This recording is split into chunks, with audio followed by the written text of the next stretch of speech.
3, 2, and 1. All right, hello folks. My name is Hawk, Dwight Hawkins, but everybody calls me Hawk. And I'm here to show you a little bit of things about cooking some barbecued ribs.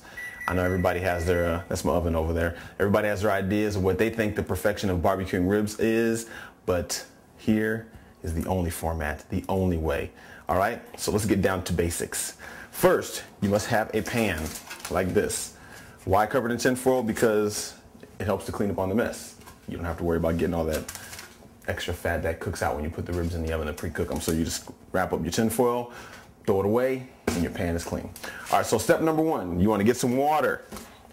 You want to fill the water up a little bit on the bottom, just enough so it doesn't cover the bottom, just enough. See, it's just a little bit right there.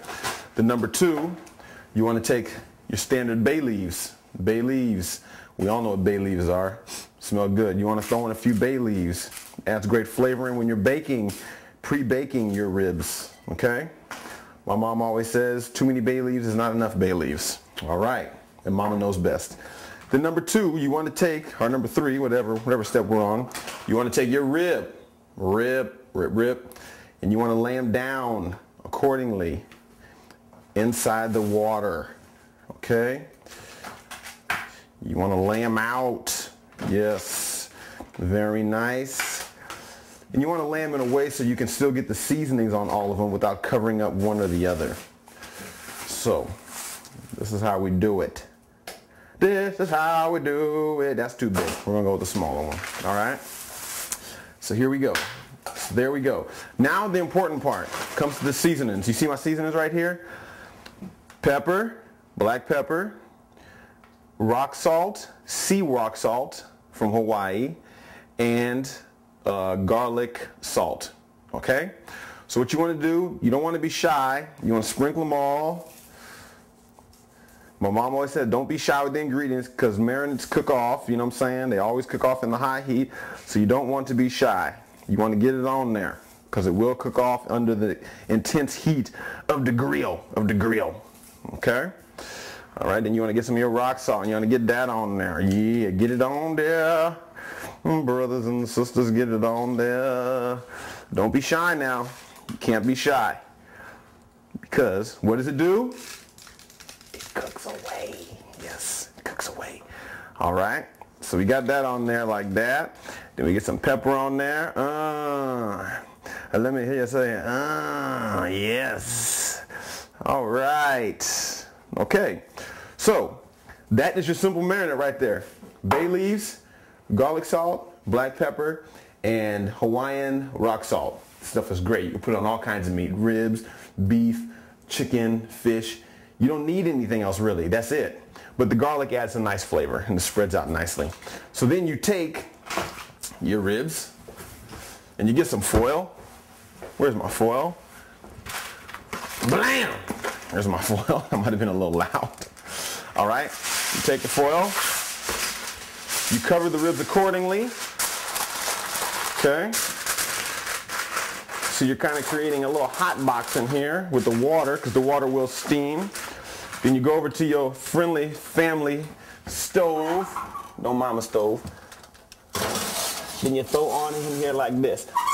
Now, there's two ways you can do this. If you have a lot of time, like it's a Saturday afternoon and it's 2 in the afternoon, your guests are coming over for 6 o'clock for a barbecue, you can start this process at like 250 and bake those ribs for 2 hours. But we're on a quicker schedule tonight, so we're going at 325 and we're going to do them for an hour. What it does is it cooks the fat away, it helps the marinade ingredients to soak into the meat, and it pre-cooks the ribs. So when you get the ribs on the grill, you're really looking just for a smoke flavor because they're kind of already like 70% cooked, maybe 65%, maybe somewhere in there, 60 to 70%. So we let that sit there, and we're going to go outside, and I'm going to show you the proper way to set up charcoals to cook your ribs off the heat and to ghetto perfection. There is no other charcoal to use other than Kingsford. It's a charcoal made for kings, for the kings. Get it? For the kings. Charcoal for the kings. But anyways, so I just use Kingsford. I don't use anything else. I would rather not barbecue if I can't get a hold of some Kingsford charcoal. So it is important when you're barbecuing ribs to cook off the heat, okay? Most barbecue grills aren't deep enough where you can accommodate a full rack of charcoal without burning your meat.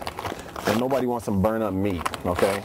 It's like going to somebody's house and like Sugar Hill Rapper's Delight said, the macaroni soggy, the peas all mushy, and the chicken tastes like wood. Well, nobody wants some ribs that taste like wood, burnt up wood. So what you do, bear with me here, you want to pour the charcoal in on one side of the grill, okay? Nice pile. And don't be ashamed about using a lot of charcoal. Some people say, oh my God, you're wasting a whole bag of charcoal just to cook a few slabs of ribs. Well, you know what? When you're cooking off heat, it's important that the temperature is hot. Otherwise, you're not going to get the same effect that you want. So, sorry if I'm in the way here and I'm blocking you guys' view, but brother got to do what he got to do for a second. It's all in the name of the food. Okay, so then you take, don't matter what kind of lighter fluid, as long as it isn't gasoline. Take your lighter fluid and don't be shy. What does my mom always say? Don't be shy. Don't be shy. Because everything cooks away under the heat. So you put it on there. A lot of people are like, oh, well, the gas grills are better for the environment and all this and that. I don't care what they say. This is about food and flavor. And they've been talking about how you can still get the same flavor out of a gas grill with wood chips and all that. Well, why put wood chips on your gas grill when you can just get charcoal if you're going to burn something up? You know, what's the point? I just think that people are getting lazy. You know, another one of those things, society, no more people-person contact, and everybody getting lazy. Nobody wants to touch a charcoal anymore. Well, y'all probably saying he's putting a lot of stuff on there. Well, you know what? Charcoal takes a while to heat up, so the more fluid you put on there, the quicker it gets percolating, like hot cup of coffee. All right, then you get in there with the flame, you light it up. Don't be shy, it ain't gonna burn you up. Okay, then what I like to do is I like to put my grills back on top. Okay. Sure, a lot of you do this as well. And then cook away the stuff from the previous grilling. All right? That will heat up and cook up in no time, which will take us to segment 3, which will be putting the ribs on the grill. So think about that, and we'll be back in a moment. It's been an hour, and it is now time to take the ribs out of the oven, and we're going to go outside and throw them on the grill. Because as we did before, we had plenty of charcoal lighter fluid on the charcoal, so those charcoal should be ready. And when you cook off heat, they continue to cook and percolate themselves while you're cooking. So we got our mighty tongs, and we have everything here, and we are ready to go outside.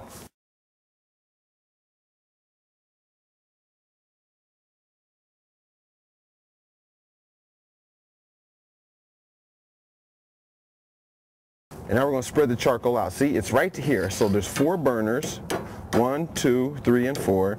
And you spread the charcoal out so it's just over the 2. Okay? And it's hot. It's really hot. All right? So we put this back. Then we clean off the grill. Now we unveil the ribs. The unveiling. Ooh, look at that steam, it's percolating, it's percolating. Okay, and there we are. There we have it. Pre-cooked oven baked ribs. So then you put them on the heat. Off the heat, boom, one, boom. See that? See the way it cooked back here? See this? See this right here? This was covering that bone completely when we started, when we cut them up. And now it's receded back. So now it's just really meat. All the fats come off. So that's the beauty of pre-baking. I didn't always do that. My cousin Alfonso hit me to that. So I'm giving you props there, Fonz. But I don't think he's perfected the touch that I've put on in the last few years. So this is what we do. We're cooking it off heat. It's really nice now. You don't have to worry about it burning because it's going to drip and it will not cause any flame to tear your food up. All right? So we're going to cover it up. There we go. When you take them off the grill, bring them inside, chop them up individually, stack them in here, pour the barbecue sauce on, spread it out with a brush, cook for about 45 minutes on maybe 220, and then they're ready to eat. Okay? So let's take a look. All right. So we got these ribs here, and if you're probably wondering, these are some sauces that I threw on later just to cook because I had them. I had to cook them. So this is the ribs. This is what they look like. Very nice. cooked real nice. You know what I'm saying? So we want to put them in. They cooked enough. Remember, they cooked in the oven, so you don't have to keep them out here long. This is just the smoke flavor, really, and the final touches. So you don't get no hankering of a stomachache from eating uncooked food. Nobody wants that. Then you throw your little sausage on here. My kids like sausage, and my chief editor Ryan loves some sausage. So he don't eat the beans, but he eats the sausage. Go figure. All right, so this is it, y'all. This is Hawk's Delight. I hope you enjoyed it, and you might have to watch this in 2 segments. So this might be segment 2. All right, so I hope you tuned in. We'll catch you later. Word.